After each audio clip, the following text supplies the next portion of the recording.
Hi hello, कशी असा सगळीजणा? मस्त मजेत ना?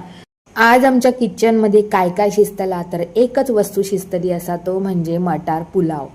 दीक्षासाठी ही सगळी मी वस्तू काढून ठेवलाय, अजून दीक्षा येऊक नाही असा. आमच्या चिमण्याक बरा नाही असा, जखम झाली आहे तेका खैसर उडीया मारूक गेला काय माहिती आहे.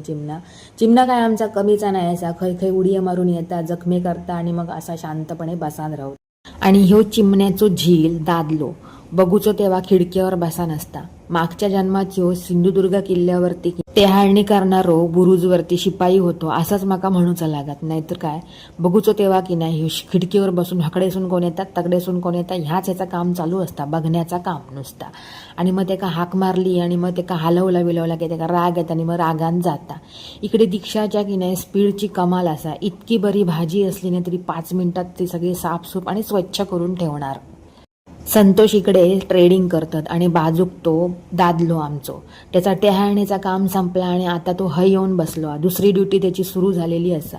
आणि ह्यांचा पण असा असा ना, ह्यो त्याच्या बाजूक जर नसलो तर ह्यांचा सुद्धा की नाही मन लागत नाही त्या ट्रेडिंगमध्ये. चिमण्या, दादू आणि संतोष ह्या तिघांचा काय तर बाबा भारीच जमता, गट्टीचा.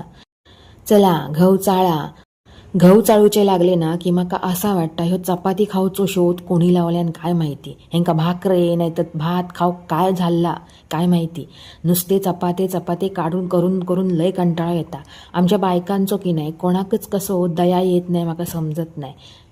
कारण चपाती करूची मशीन कोण कशी शोधून काढीत नाही माका समजत नाही. मशिनी इले असत पण तशाचे धड नाही मशिनी. ते माका अशी मशीन होईया की मशिनीत गहू टाकले आपणाक होय तेवढे गहू टाकायचे आणि आपणाक होय तेवढे चपाते भुतुरसून बाहेर पडाक होय. अगदी तेल बिल लावून सुद्धा ह्या सगळ्याच्या सगळा जर झाला ना तर ती चपात्याची मशीन अर्धवट खेका होय. ते सगळे मशिनी माका अर्धवट मशिनींची गरज नाही असा.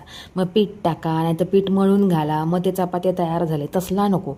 डायरेक्ट गहू भुतूर टाकायचे आपणाक होय तितके सगळे गिरणी बंद पडले तरी पण चालतील. गहू भुतूर टाकायचे आणि आपणाक होय तितके चपाते भुतुरसून तयार होऊन येऊकच होय. दुपारी पुलाव खाऊन आम्ही डाराडूर झोपलो आणि मग संध्याकाळी उठलो आणि दुपारी उकडत घातलेले जे मक्याची कणसा होती ना ती संध्याकाळी आम्ही खाऊक बसलो.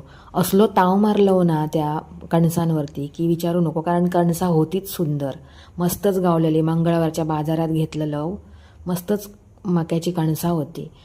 अशी काय हादडलो ना आम्ही मक्याची कणसा की असा माका वाटाक लागला की गेले 5 वर्ष मी मक्याच्या कणसांका हातच लावूक नाही असे.